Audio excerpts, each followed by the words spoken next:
70% of people think that their occupation or profession will be around in 5 years. Probably most So- of them will not.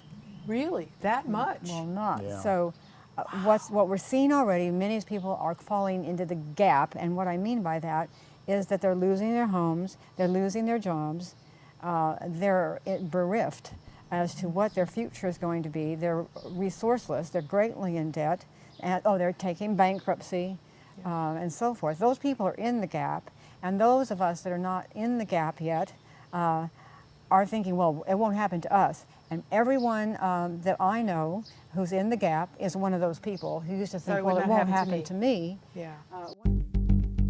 This is Peak Moment. We are living at a peak of human innovation, information, wealth, and health. But we're also at a peak of population and consumption, with rising temperatures and declining resources fueled by cheap oil and gas. Peak Moment Television, bringing you examples of positive responses to energy decline and climate change through local community action. Hi, welcome to Peak Moment. I'm Janaea Donaldson. In the summer of '08, I had a conversation with these folks, Paul and Sarah Edwards, and it was just before the crash. What we were talking about was your new book out on, Middle Class Lifeboat, Careers and Lifestyles for Navigating and a Changing Economy, which it promptly did.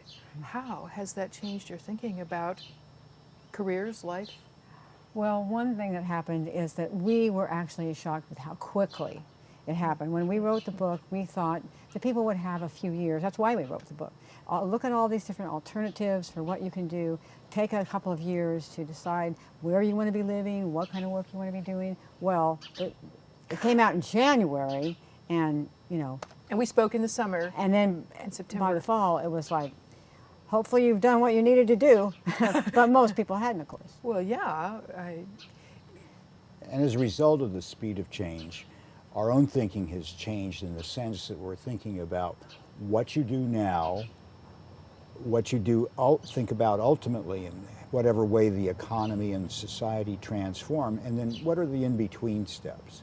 And that's, I think, important for people to think about. Now, we have a new book called Home-Based Business for Dummies. turn it around so we can, home-based business for dummies. Okay. This is the third edition of this book. And this time we were very clear about writing about businesses that function in a down economy and businesses that function in an economy that's improving. And I think that's what's going to happen over time is, and I know a number of other thinkers that we know, Kunstler and Greer, others think so too, that we took this big plunge and then things have gone up and we reached this plateau, and then we don't know what the next precipice will be. Maybe it looks more like a staircase with a whole lot of new normals in between. Going downward. You're thinking. Resizing ourselves to fit into our actual resources. Well, Sure, because we were on a big balloon. Yeah, we've been living way beyond our means at every level. Individuals who are on average, I think, $12,000 in debt.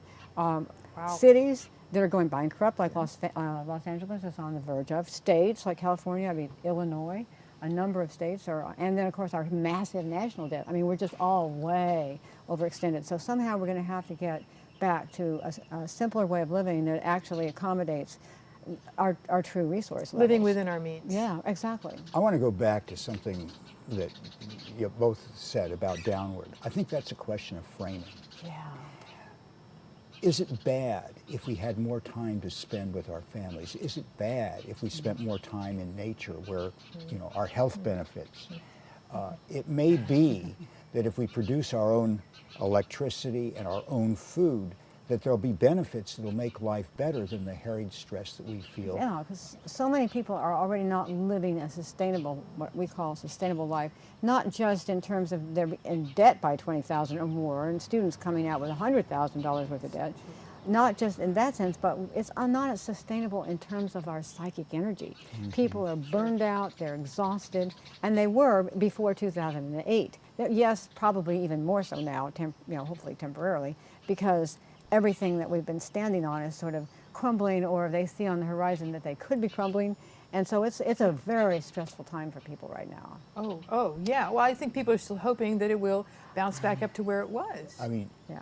that's why psychics are doing well in this economic time. They are. That's their job, is to be a psychic. They're Well, yeah. booked to the hilt. You know. They're doing well, and some are charging hundreds of dollars an hour, and they're busy. I mean, this is a business for bad times.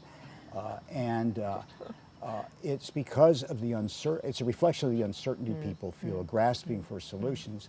We think that, possibly better solutions are really to think through and look at what the trends are and what are the kinds of things people are going to need. And that's the thing that we emphasize both in the other book as well as in this one. What are people's needs going to be? I'm going to back up for a second and say maybe what we could, the framing is that maybe the market economy will be doing the stair step down, but there are real benefits to the what I'd call the living or the cash economy, just our lives, the real our life health, people, our food, and so on. Yeah, and we call And that that'll the Elm Street economy, where we have a localized economy that's based on the needs of the people who are living there, who are serving one another, and not having to depend so much on the transport of everything into their community. But serving them around basic human needs, so that it's people-oriented rather than massively profit-oriented. When you consider that what portion of the GNP, the gross domestic product, is devoted to transportation is larger,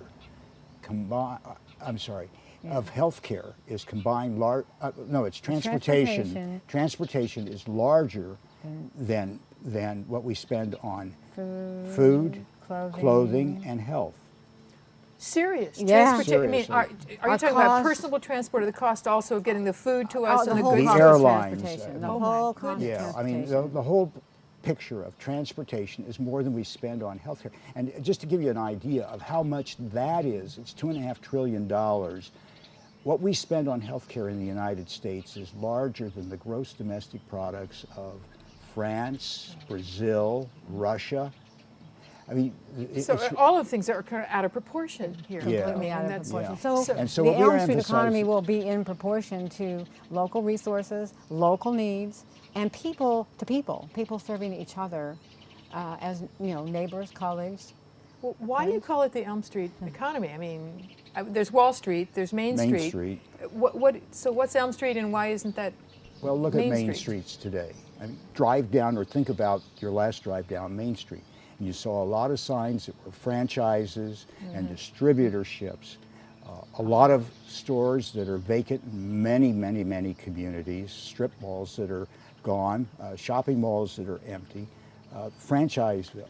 That's the Main Street economy. Franchises. And what we need to, and by using a term like Elm Street, which we did a survey, and more than half of people recognized it as something distinct from, Distinctive, they yeah. sense it as something distinct Yeah. from Main Street. What we're doing now is helping people to find that it's localization. It's producing our energy locally, it's producing goods locally, it's Food growing our locally. food locally. And that's, and the good news about that is that people like local food. We find that. Freshly grown, healthy food. And you meet the people that are sometimes who are growing, growing it, it. build a relationship. You know each other. And so it gives us some of that little bit of community back. That's Well, in fact, some lost. farms are organized on the basis of community participation. Yes. Yeah. We have a group, our local group, our transition initiative is called Let's Live Local. And we have a beef co-op or a cow pool. Cow pool. That's what That's they cool. call it, a cow pool. And we have usually 4 people going in for a cow. And we're working with a ranch there, the Larry Darling Ranch. He's a 4th generation rancher. His cows, as we go in and out of the community, we see his cows on the road. Grazing by the road. And this is the first time, however, that any of us actually got to know Larry. And he used to take them all away somewhere. He didn't want to do that anymore. He didn't want to take them even to the type of facility, the slaughterhouse. And so we've subscribed, I think, almost a dozen cows now. Fabulous. So you're getting your local beef from your local From our grower, and local- everybody benefits. And we from get to this. know this person that in our community that most of us had never even met. We're getting healthier beef, he's getting more per pound, Yes. and there's less energy consumed in transporting it here and there. Sure. And the Everybody's cows are, winning. The Everybody's cattle are, winning. he points out that it's cattle, still call them cows, but they're eating, they're grain fed. I mean, they're just fed off of the regular. Grass-fed, pasture-fed, Grass-fed, yeah, right, yeah. not So corn-fed, which that- they don't want anyway. I No, learned, you know. and so he doesn't have illnesses, so then he doesn't have to use antibiotics. You know, it's all working in these little ways. So that's just an example. Yes. I want to go back to something you said earlier. You said, I want to talk about careers, because you're pointing towards that Elm Street economy. But you're talking about careers for now. I mean, we've got people hurting. We've got unemployment probably realistically in some areas closer to 20% than what's being reported. And so people are desperately trying to think of how do we adjust to that now.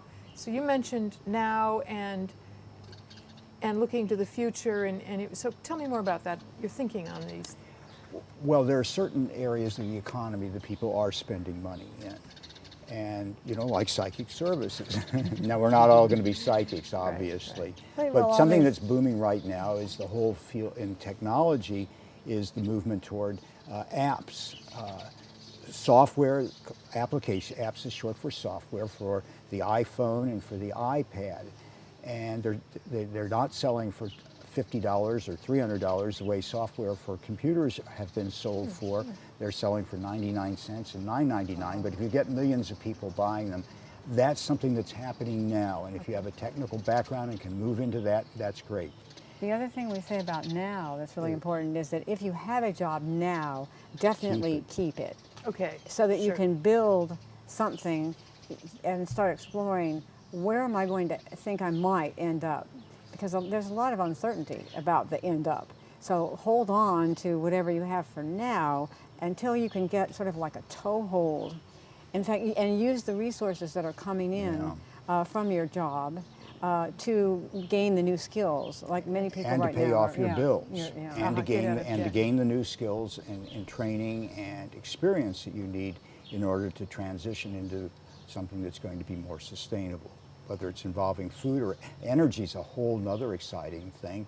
And that's a whole field in which, the new technology is coming around. Installation, there's going to be maintenance for years to come as we put in our solar and these new units that'll enable us to produce our own electricity. And so that's, if you can do anything in the energy field, that's a now kind of thing. Okay. And it's a future kind of thing. It would seem to me you have to make some assumptions here about what are you assuming about the now and the future. What do you mean future? And Well, you also mentioned sustainable, and it's like, Yeah, what do you mean? Well, the future we hope that we'll have will be a sustainable one, and that we won't have like a total collapse of everything and have a Mad Max kind of world. There's no point in even thinking about that because who wants to live in it? So let's see what we can do to create a sustainable one. And by that, of course, we mean something that is living within our natural means, our natural resources, and living in with our local areas and our own lives becoming even more sustainable than they are now. That means focusing on needs that people have on an enduring basis. Ah, okay. Yeah. We need to heat our homes. We need to, even cave people were heating the cave. Yes, So I mean, that's nothing. That's something that's enduring. At least in the north we here. need to eat. We need to Tropics, eat. okay. We need to Have the something to food. We need wear. shelter. We we- want electricity to stick around because that's necessary for a civilization. Right. And we need entertainment. Entertainment has been a part of life since way, from the very beginning of history. So we invite people to think about, okay, what if you couldn't get anything from anywhere other than right around you? Yes. What yes. would you need yourself, and where are the holes in your community? And most people can't even go there. Like next time you go shopping, we invite people to make a list of where everything is from, and it's from anywhere, any of them, anywhere within walking, biking, or even, an hour drive of where you live now. And probably the answer is not much. So this is how you can start to think about the long-term future, is what kind of things are going to be needed that we're getting from everywhere else, but how could we create them here? And how could I contribute my skills and my talents to producing something that will be needed and will be used here? And that's not unrealistic to do because There's new, using technology again. There's something that we've been writing about for several years now called tabletop manufacturing. Yes. In which you can, on the surface of a table, start making things. And that technology is improving, and that'll enable us, instead of using energy to cross an ocean with goods to produce a lot of the things that we use, whether it's eyeglass frames or parts for our vehicles or tools, right locally in somebody's own neighborhood. It would seem obvious that we still are going to need trade. I mean, the metal that you need to make the, Right. I mean, The may not trades- be in your town, and so on. Yes. So we're still going to be Yes. trading for certain Yeah, things. so that's another thing you can start looking at. What are the resources of your natural environment? What are your human resources? We've discovered some very interesting ones in our own locale. We have milk thistle, we have willow, and we have Stinging nettle. Stinging nettle, which stinging nettle can actually be used to make clothing. It was made the uniforms in World War I. American soldiers wore uniforms It grows made like of stinging crazy. nettle. It grows like crazy in our community, and people are always tearing it out, and getting rid of it. So that's an interesting one. We also have an interesting metal of some kind that I can never remember the name of that can be used for various things. I can't compete right now with that metal. Boron. We have boron, but that Yeah. other one that he was telling us about. It used to be a mining area. It can't compete with where they're getting the cheap thing. It would have been cheap, but in the future, But when you we add could in trade the those cost of things. transport, then it makes it sense Yes, to start yes. reusing and growing things that are locally available. And every community is different. Will have its own resources. We Yeah. found out, for example, even though it's never been grown there, that tea is grown at the altitude in the soil conditions that we have in other places in the world. So you can be your own little China, or, Yeah. growing tea for all of us Or right India, there or down whatever. or India, Yeah. Right, at yeah. Mountain Club. Right. Right. And so That's we're fabulous. wanting to have people develop local businesses in these exciting new areas. And we've applied for a USDA grant that we're crossing our fingers for to start 20 of these sustainable local businesses. And tea, we hope, will be one of them. Of course, it has to match up with what people are interested in doing and what they have skills to do. But we also think recruitment may be important, at least in communities like ours, and even in neighborhoods, because I think the neighborhoods will become more like communities in big cities. Being able to recruit people to come to your area that provide needs. Some of the skills that you want. Right, Right. right. I'm certainly aware Another- of We that. have no doctor, for example. So this would be a good thing to recruit. It's a beautiful place to live. So A related facet is community management. It's been a growing field for decades because of the rise of homeowner associations as a mode of housing development. But now, as our aging population gets bigger, there are aging in place communities. There's some models for it. There's one of the early ones was Beacon Hill in Boston. Those require management.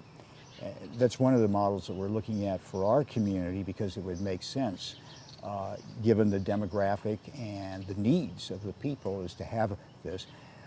Community management, whether we're talking about aging in place or community associations or community events like we're talking about is another field that's growing. So when you say aging in place, meaning providing the services for people who, they're not going to assisted living or somewhere else. They're might trying to have- have them live as long as possible in their own Independently homes. in their own homes I would see. be ideally, I see. and then if they did have to have assistance, it would be provided by the local community people, perhaps going into their home or perhaps having someplace That's where happening right where now. they That in have our requires own a community, manager. actually. Yeah. We've got a lot of retirees, Yeah. and we have those kinds of services starting. Yeah. And they develop into an entity that is capable of contracting with providers at good prices, and that benefits everyone in the community. Go back to thinking about young people in this, and this transition. It's like, tell me, sustainable is what can be sustained sort of mostly in one's own region, which, if I understood what you're using your own resources. Yes. to the extent possible. To the yeah. extent possible.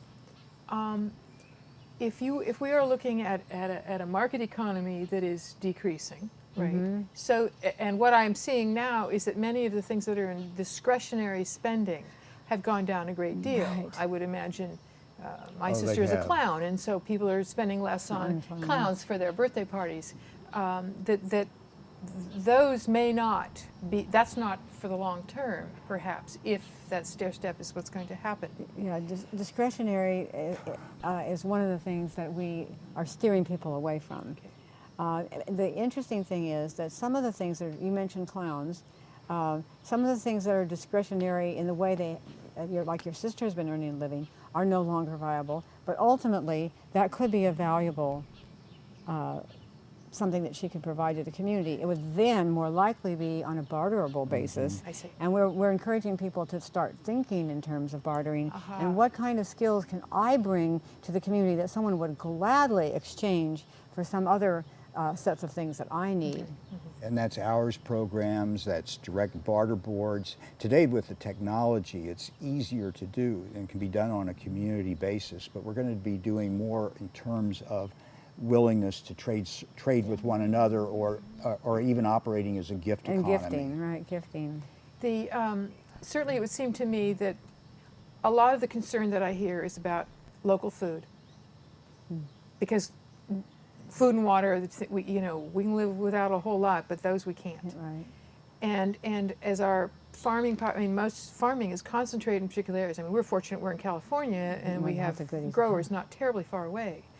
But I'm wondering about people gaining the skills. Our farmers are getting older. I mean, are you encouraging people to get into some of those We are. production In fact, we have a fields? food group, and that's, yeah. And that was the number one interest of the people that were coming to our meetings, but not a single one knew how to do it. Okay. So it's a Yeah. matter of learning, getting people to come in. We just had a wonderful workshop last weekend. Alan Salazar, who is a native Chumash that lives in our community, he did a workshop on what the Chumash used to eat.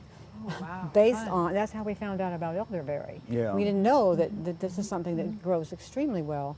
And yeah, was growing so- wild at one point. And permaculture, of course, lots of people are taking permaculture courses and learning to do that. And truthfully, if you really learn to do that, you can grow food, as far as I can tell from what I've learned, almost anywhere. That's what we've learned in the courses. Like, Yeah. there's somebody who's converted part of the desert sand Yeah. to growable. So, and we will need more and more of that. Yeah, they're taking whole areas now of Detroit and turning them into urban farms. Yeah. Of Tearing course, down. I mean, the housing tenements has been and- torn down, and there's these blocks. Why not use it to grow local food? Because of course the cities, need far more food Definitely. than even Right. the nearby periphery can do as our cities have grown.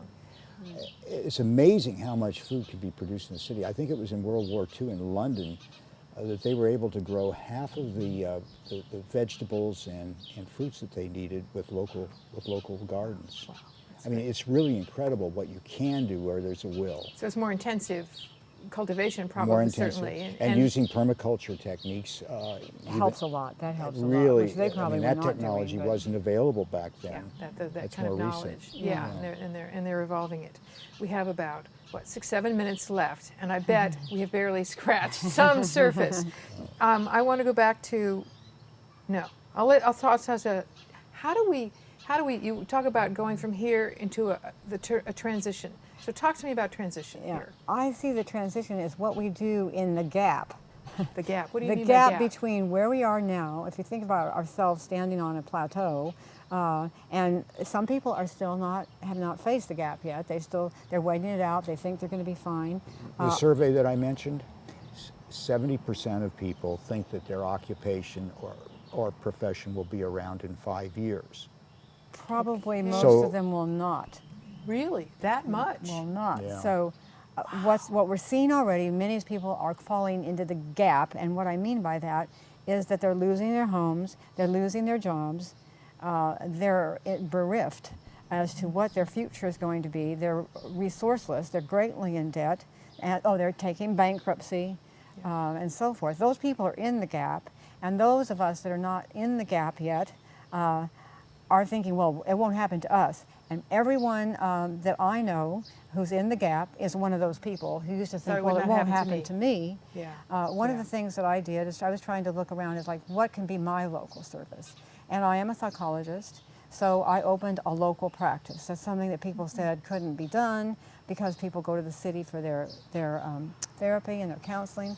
But I have built a practice in 9 months. And why is that? Because they don't want to drive to the city, or they can't afford actually anymore to be Yeah. taking their kids, taking themselves in and out, two-way round trip to get counseling. And they are suffering. It used to be that 2/3 of my clientele would be people who had messed their lives up and they were coming to get straightened out. Now it's really the other way around. 2/3 of my clients are people who lives have been messed up because they've fallen in the gap and they didn't really do anything that they thought they were doing the right things, you know, so. She talked about a Ford. Just using the figures that were just released of the cost of operating an automobile, which is 56.5 cents a mile. Okay. Okay, just using that. The cost to go to where the nearest supermarket is from our community is $56. Yeah. When you look at what the costs that are coming out of your pocket, some of them are for tires, so you don't do it every time you fill the gas tank. You only change tires every, 20,000 miles. But 56 bucks. Gasoline goes up to $4. That 56 bucks is now, 67 or so dollars. And when you think about the people that are commuting, people live in the suburbs and they're commuting into their jobs, that's getting very, very expensive. So the transition is, what are we going to do in the gap? If we're someone who's fortunate enough to be positioned to be earning a living now, it's something that will ultimately, if we're an established permaculture person, we're great, we're you're set, good for the long we're term. okay. Yeah. But most people are not there. So the in transition period is, what we like to talk about is, what can you do, keeping your job now, but what can you prepare yourself for that will facilitate yourself and other people through the gap, so that we won't be falling down into bankruptcy, into homelessness and so forth. How can we help people transition and make that our livelihood and move away from what we're doing now into that, and then and help those things then transition into a permanent sustainable thing. In a culture that we don't even quite picture. I mean, you were talking about how quickly things are moving. What will it look like? I hate to say this, but our time is up. Can we believe that? It's gone fabulously. It's been great. It's Thank wonderful. you. Thank you. You're watching Peak Moment, Community Responses for a Changing Energy Future, which it is, and building local reliance and living that way for challenging times. Here we are. My guests are Sarah and Paul Edwards. Join us next time.